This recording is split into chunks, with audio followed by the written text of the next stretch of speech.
അസ്സലാമു അലൈക്കും വറഹ്മത്തുള്ളാഹി വബറകാതുഹു. നബി സല്ലല്ലാഹു അലൈഹി വസല്ലമ തങ്ങൾ പ്രതീക്ഷിച്ചതുപോലെ തന്നെയാണ് കാര്യങ്ങൾ മുന്നോട്ട് പോയത്. മദീനയിൽ നിന്ന് ഏതാണ്ട് 36 മൈലുകൾക്കപ്പുറത്ത് റൗഹ എന്ന സ്ഥലത്താണ് അവർ വിശ്രമിച്ചത്. ആ വിശ്രമത്തിൻ്റെ സമയത്ത് നേരത്തെ നാം അനുമാനിച്ചതുപോലെ സ്വാഭാവികമായും ഒരു യുദ്ധത്തിൻ്റെ അവലോകനം നടന്നു. പല പ്രധാനപ്പെട്ട ആൾക്കാരും കുറ്റപ്പെടുത്തുന്ന, ആക്ഷേപിക്കുന്ന, അധിക്ഷേപിക്കുന്ന സ്വരത്തിലാണ് സംസാരിച്ചത്. നമുക്കെന്ത് ചെയ്യാൻ കഴിഞ്ഞു, നമുക്കെന്ത് നേടാൻ കഴിഞ്ഞു, വളരെ മാനക്കേടായിപ്പോയി. ഇത്രമാത്രം വലിയ ഒരു നഷ്ടത്തിന് പകരം ചോദിക്കാൻ വേണ്ടി നമ്മൾ ഇറങ്ങിയിട്ട്, ഇത്രമാത്രം ഒരുക്കങ്ങളോടുകൂടെ നമ്മൾ പോയിട്ട്, മാത്രമല്ല യുദ്ധത്തിൻ്റെ ഗതി ഒരു നിമിഷം നമുക്ക് വളരെ അനുകൂലമായി തീർന്നിട്ടും അതിനെ വിജയമാക്കി പരിവർത്തിപ്പിക്കാൻ നമുക്ക് കഴിഞ്ഞില്ലല്ലോ, വല്ലാത്തൊരു മാനക്കേടായിപ്പോയി എന്ന് പലരും സംസാരിച്ചു. ഈ അറബികളെ സംബന്ധിച്ചിടത്തോളം അവർക്കൊന്നുണ്ട്, അവർക്ക് അഭിമാനത്തിന് ക്ഷതം പറ്റുന്ന വിധത്തിലുള്ള വാക്കോ നോക്കോ വർത്തമാനമോ ഉണ്ടായാൽ അതവർക്ക് സഹിക്കാൻ കഴിയില്ല. അത് എക്കാലത്തെയും അറബികളുടെ ഒരു പ്രത്യേകതയാണ്.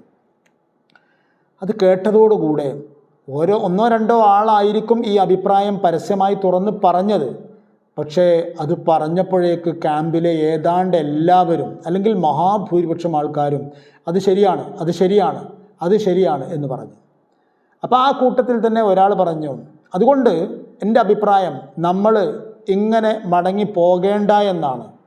നമുക്ക് ഇപ്പം തന്നെ മദീനയിലേക്ക് വീണ്ടും തിരിച്ചു കയറാം. ഇപ്പോൾ അവരാരും ശ്രദ്ധിക്കുന്ന സമയമാവില്ല. ശ്രദ്ധിക്കാതിരിക്കുമ്പോൾ ആക്രമിക്കുക എന്നത് എളുപ്പമാണ്. അതുകൊണ്ട് നമുക്ക് ഇപ്പോൾ തന്നെ മടങ്ങാം എന്ന് വരെ ചിലർ പറഞ്ഞു. അങ്ങനെ ഒരാൾ പറഞ്ഞപ്പോഴേക്കും കുറേ ആൾക്കാർ അതിൻ്റെ ഒപ്പവും കൂടി. അവസാനം സഫ്വാൻ ബിന് ഉമയ്യ കൂട്ടത്തിലെ ഒരു തലമുതിർന്ന നേതാവാണ്, നമുക്കറിയാം. നമ്മൾ പലപ്പോഴും സഫ്വാനെ കുറിച്ച് പറഞ്ഞിട്ടുണ്ട്. അയാൾ പറഞ്ഞു, എന്തോ എൻ്റെ മനസ്സ് പറയുന്നത് അത് വേണ്ട എന്നാണ്. അതൊരു പക്ഷേ ഉപകാരത്തിലേറെ ഉപദ്രവം വരുത്തി വച്ചേക്കും. അതുകൊണ്ട് നമുക്ക് ഇപ്പോൾ മടങ്ങാം, അതാണ് നല്ലത്. പക്ഷേ മറ്റുള്ളവരെല്ലാവരും വലിയ സ്വരത്തിൽ വിളിച്ചു പറഞ്ഞു. അപ്പോൾ പിന്നെ എന്നാൽ മദീനയിലേക്ക് വീണ്ടും തിരിച്ചു പോകാം എന്ന് തീരുമാനിക്കേണ്ടി വന്നു അവർക്കും. അവരുടെ അവരുടെ നേതാവായ അബൂ സുഫിയാൻ ബിൻ ഹർബ് പ്രഖ്യാപിച്ചു, ശരി, നാം മദീനയിലേക്ക് വീണ്ടും ഒരു ആക്രമണത്തിന് വേണ്ടി മടങ്ങുകയാണ് എന്ന്. അങ്ങനെ ഇരിക്കുമ്പോൾ അവരിങ്ങനെ ഇറങ്ങാൻ വേണ്ടി ഇരിക്കുന്ന സമയത്താണ് ദൂരെ നിന്ന് ഒരാൾ വരുന്നത് കണ്ടു. അടുത്ത് വന്ന് നോക്കുമ്പോൾ മഅബദ് ബിൻ അബൂ മഅബദുൽ ഖുസായി എന്ന് പറഞ്ഞ ആളാണ്. അതിൻ്റെ ഇടയിൽ മറ്റൊരു സംഭവം ഉണ്ടായി. എന്താണെന്ന് വെച്ചാൽ, നബി സല്ലല്ലാഹു അലൈഹി വസല്ലമ തങ്ങളും സൈന്യവും നേരത്തെ പറഞ്ഞ പോലെ ഹംറ ഉൽ അസദിൽ മക്ക സൈന്യം തിരിച്ചു വരുന്നതും പ്രതീക്ഷിച്ച് തമ്പടിച്ചപ്പോൾ അവിടേക്ക് ഒരാൾ വന്നു മക്കയിൽ നിന്ന്. അദ്ദേഹമാണ് മഅബദ് ഇബിൻ അബു മഅബദ് അൽ ഖുസായി. അദ്ദേഹം നബിയുടെ അടുക്കലേക്ക് വന്നത്, രണ്ടഭിപ്രായങ്ങളും ഉണ്ട് ചരിത്രത്തിൽ. ഒന്ന്, അദ്ദേഹം അവിടെ വന്നത് ഇസ്ലാം മതം സ്വീകരിക്കാൻ വേണ്ടിയാണ് എന്ന് പറഞ്ഞു.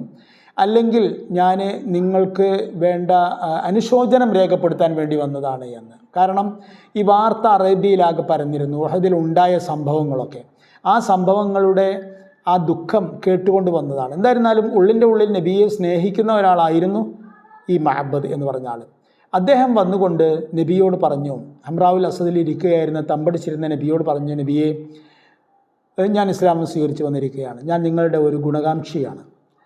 പിന്നെ താങ്കൾക്ക്, പ്രത്യേകിച്ചും താങ്കളുടെ കുടുംബത്തിന്, ഹംസ റളിയല്ലാഹു അൻഹു അടക്കമുള്ളവർക്ക് ഉണ്ടായ വലിയ നഷ്ടം, ഞാൻ അതിൽ എല്ലാ സങ്കടവും എല്ലാ അനുശോചനവും രേഖപ്പെടുത്തുന്നു എന്നൊക്കെ പറഞ്ഞു. പിന്നെ അദ്ദേഹം ചോദിച്ചു, ഞാൻ എന്ത് ചെയ്യണം, ഞാൻ നിങ്ങൾക്ക് വേണ്ടി എന്തെങ്കിലും ചെയ്യണോ എന്ന് ചോദിച്ചു.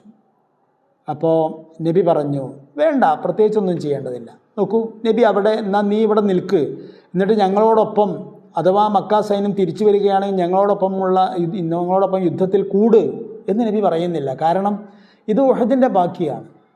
ഉഹദിന് വേണ്ടി മാനസികമായി സജ്ജരായ ആൾക്കാർക്ക് മാത്രമാണ് ഇനി ചെയ്യാനുള്ളത്. അതുകൊണ്ട് നബി പറഞ്ഞു, ഒന്നും വേണ്ട, നിങ്ങൾ പോയിക്കോളൂ, ഞങ്ങൾക്ക് വേണ്ട സഹായങ്ങളൊക്കെ നിങ്ങൾ എപ്പോഴും ചെയ്തുകൊണ്ടിരിക്കണം, അത്രമാത്രം. അത് പറഞ്ഞ് സന്തോഷത്തോടെ മഅബദ് തിരിച്ചു പോവുകയായിരുന്നു. ആ തിരിച്ചു പോകുന്ന സമയത്ത് ആ വഴിയിൽ വെച്ചാണ് റൗഹായിൽ അബൂ സുഫിയാനെ കാണുന്നത്. അപ്പോൾ അബൂ സുഫിയാൻ ചോദിച്ചു, മഅബദ്, താൻ എവിടെ നിന്നാണ് വരുന്നത്? അപ്പോൾ മഅബദ് പറഞ്ഞു, ഞാൻ അവിടെ എൻ്റെ ചില ആവശ്യങ്ങൾക്ക് വേണ്ടി യത്രിബിൽ പോയതാണ്, തിരിച്ചു വരികയാണ്.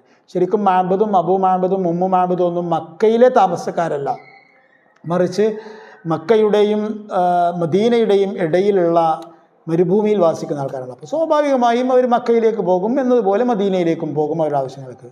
ശരി, അപ്പോൾ എന്താണ് വഴിയിലെ വിവരങ്ങൾ എന്ന് ചോദിച്ചു. കുഴപ്പമൊന്നുമില്ല, എന്താ നിങ്ങളുടെ വിവരങ്ങൾ? നിങ്ങളിപ്പോൾ എന്താണ് ഇങ്ങനെ പടച്ചട്ടയൊക്കെ അണിഞ്ഞിരിക്കുന്നല്ലോ, നിങ്ങൾ ആയുധങ്ങളൊക്കെ അണിഞ്ഞിരിക്കുന്നല്ലോ, എന്താ നിങ്ങൾ ഉദ്ദേശിക്കുന്നതെന്ന് ചോദിച്ചു.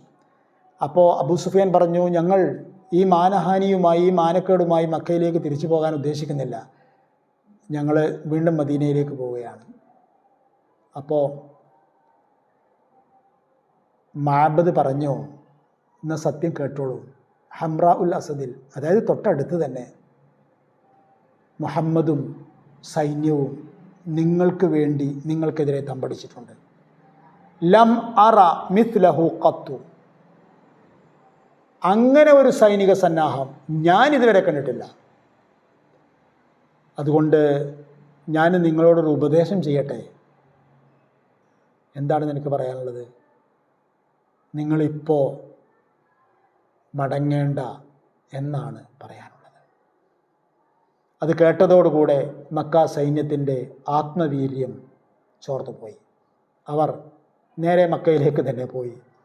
നബി 3 ദിവസം ഹംറാവുൽ അസ്വദിൽ കഴിഞ്ഞ് മദീനയിലേക്കും മടങ്ങി. അസ്സലാമു അലൈക്കും വറഹ്മത്തുള്ളാഹി വബറകാതുഹു.